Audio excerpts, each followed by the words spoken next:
ships. You see like models of 4 parts of the ships, which were trophies and captured and destroyed by the Russian Navy during the war over Sweden.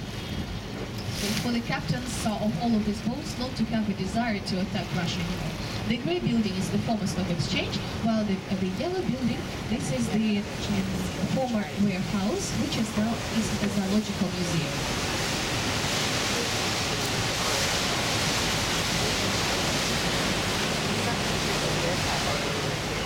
Well, we're coming back to that area where we started the tour. We are going to move a little bit further along the river, and then we will be back here in a bit of a time. On your right-hand side, I would like to draw your attention at this greenish and white structure, which is called the Chamber of Curiosities. Chamber of Curiosities, and it was the very first museum of St. Petersburg. And which was founded, of course, by Peter I, who had some collection of rarities here, and he wanted local people, those who lived in St. Petersburg, to visit the museum, to culturalize them, but local people didn't want to go to the museum when they had their free time. They wanted to spend their free time with their families. That's why Peter said, okay, every lady visitor would be given a free cup of coffee, while every man a free shot of vodka. Since that time, the museum became very popular.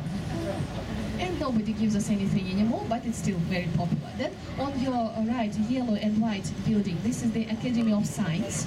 And then coming on your right, red and white, this is the former building for the government of Peter I. So it's early 18th century building. By the way, do you see the building for the government faces the street, not the embankment, but the street? That's because there was supposed to be the canal here, right on this island, like in Venice, but it was never did because money was spent in a different way. So the building has 12 roofs because there were 12 ministers in the government of Peter, and they were always quarreling. They were always quarreling, and that's why each of them had his own part of the building. Hence, there are 12 roofs. Now it's the main office of the main university of St. Petersburg.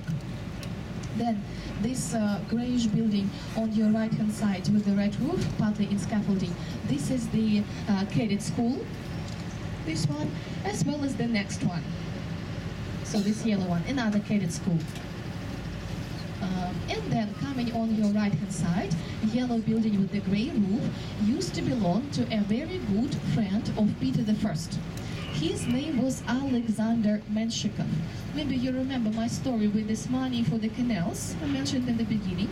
So Menshikov was supposed to dig about 40 canals on the island on your right, but instead he made this luxurious palace, yellow with the black roof, and the canals were never constructed. Of course, Peter was very angry with him. But they were friends. Well, maybe he calmed down. And then this sand-colored building in a distance on your right-hand side with the grey roof, this is the Academy of Fine Arts. The sand-colored building on your right-hand side, Academy of Fine Arts, which was constructed in the middle of the 18th century, and now it is the most prestigious place where the artist can study art. Then in the distance on your right, that's the area where the cargo port is and where your port is. Then we are going to see on your right-hand side an embankment. And this is the so-called English embankment, which was tremendously popular among Englishmen. They just like to live in these palaces on this embankment. And then coming on your right, there is this impressive view to St. Isaac's Cathedral. Before I tell you the cathedral, let me draw your attention at this yellow building, huge yellow structure at the corner, very close to us. This is the building which was made in the 19th century for the government of Peter I and for the top office of the church. So this long yellow building. Then in front of St. Isaac's Cathedral, if you look attentively, very close to the embankment, there will be the statue to Peter I.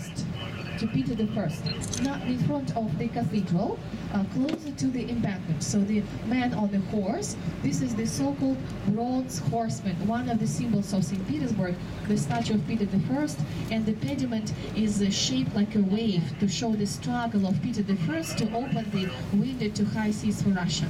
But talking about St. Isaac's Cathedral, we all visited it yesterday. Let me remind you a few numbers that the cathedral has dozen kinds of marble which cover and decorated from inside and from the outside.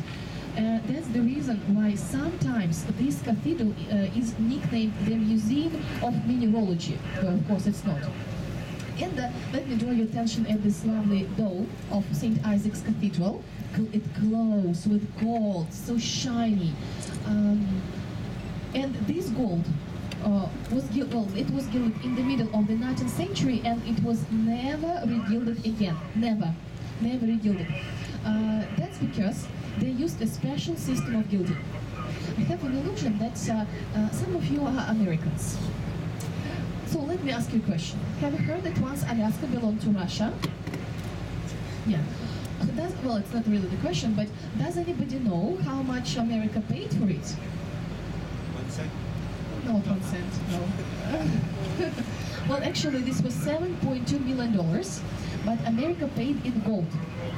100 kilos of gold, and here they are, right behind of this tree. Yeah, well, this gold on the dome of St. Isaac's Cathedral is probably exactly that gold which Russia received for Alaska.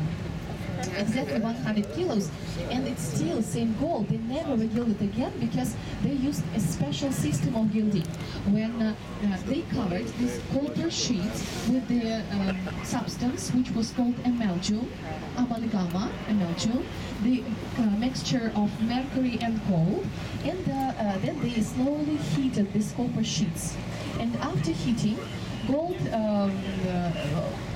mercury evaporated and gold inserted into copper. So this process was repeated 3 times, and after which a very dense layer of gold covers the dome. And now we are moving along the buildings of the Admiralty. Admiralty, this is the